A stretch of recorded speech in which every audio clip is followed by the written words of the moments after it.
ល្អណាស់ម៉ែបាយទៅកូនមកខាងនេះមកកូនបាទ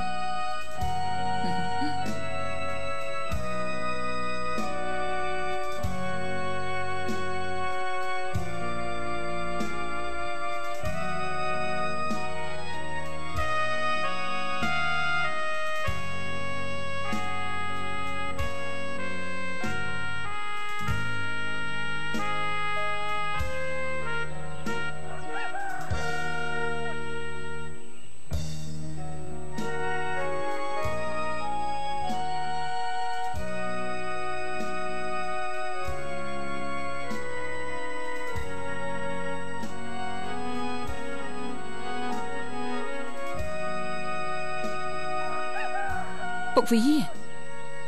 មានរឿងអីទៀតហើយនឹង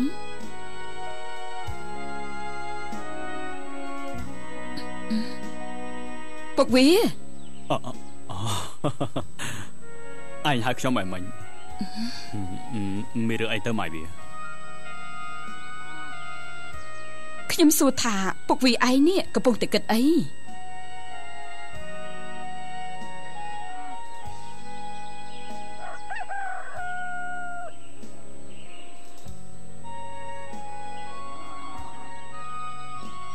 ខ្ញុំកំពុងតែពិចារណាថាតើយើងធ្វើយ៉ាងណារកវិធីយ៉ាងណា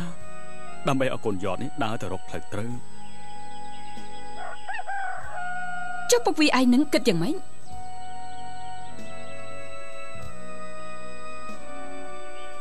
បើបណ្ដោយឲ្យកូនយើងរៀននៅតែផ្ទះទៀតវាចេះមិនបានជ្រៅជ្រះឡើយព្រោះខ្ញុំ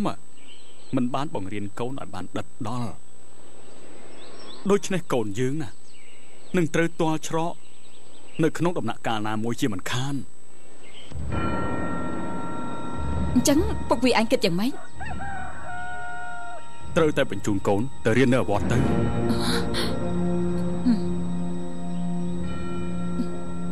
មិនកើតទេយើងមានកូនប្រុសតែមួយស្រឡាញ់ស្មើនឹងជីវិតពុកវីខ្ញុំមិនឲ្យកូនទៅណាឆ្ងាយពីខ្ញុំទេ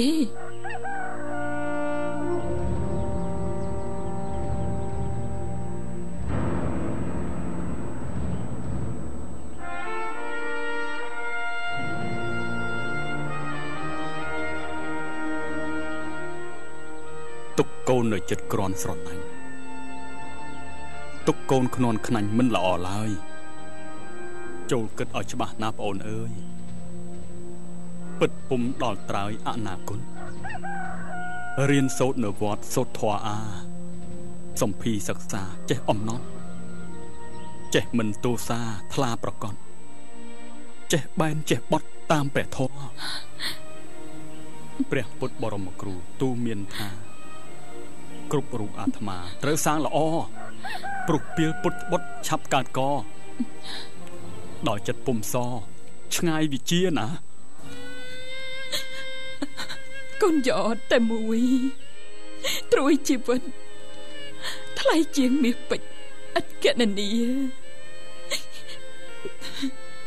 ជាថ្លើមប្រមាត់ស្លាប់មិនរៀចិត្តម្ដាយបូជាចំពោះកូនដូចគេអាសាច់កាត់ហត្ថាចេញពីអាត្មាឲ្យសាបសូន្យ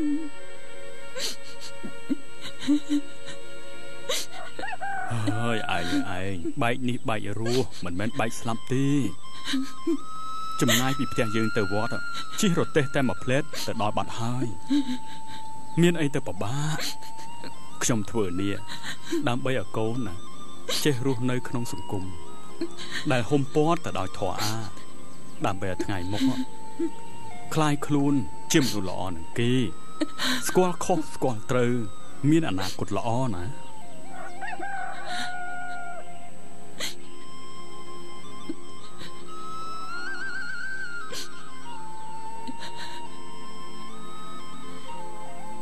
ខ្ញុំព្រមតាមពុកវីហើយពុកវីចង់ធ្វើអីក៏ធ្វើទៅចុះ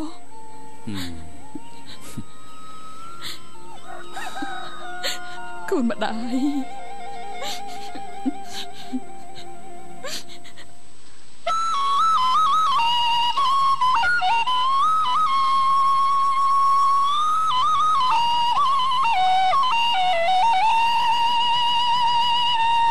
ទិដ្ឋភាពដ៏ត្រកាលនៃទឹកដីខេត្តសំរោងទងយ៉តត្រូវធ្វើដំណើរមកជិតទីអារាមដែលជាទីស្នាក់នៃការរៀនសូត្រក្តីសោកសង្រេងរបស់ឪពុកម្ដាយតែងតែមានការអាណិតអាសូរកូនជានិច្ចតែដើម្បីចំណេះដឹងរបស់កូនទៅថ្ងៃអនាគតលោកទាំងពីរកាត់ចិត្តទាំងអាល័យ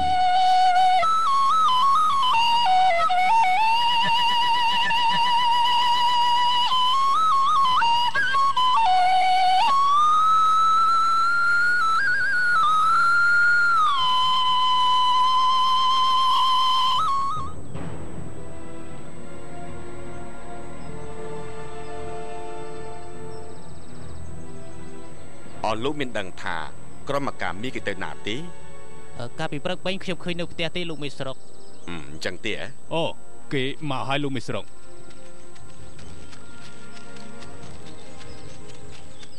សូមគោរពលោកមេស្រុកល្អហើយមាសថ្ងៃនេះនាំកងសន្តិសុខយើងយកដំណឹងទៅទូលបករណាឲ្យទ្រង់ជ្រាបពីសភាពការក្នុងស្រុកយើងដែលខ្ញុំបានប្រាប់វាមកហើយនោះណាប្របាទលោកមីស្រុកអរលោកតោះអញ្ជើញទៅជាមួយខ្ញុំ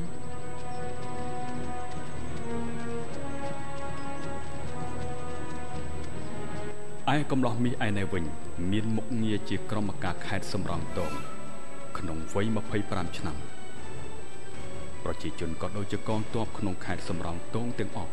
តែងតែកោតសរសើរពីការថែទាំនិងទឹកចិត្តស្នេហាជាតិរបស់មាសគ្រប់គ្នាអុកញ៉ារៀមរាយតែចូល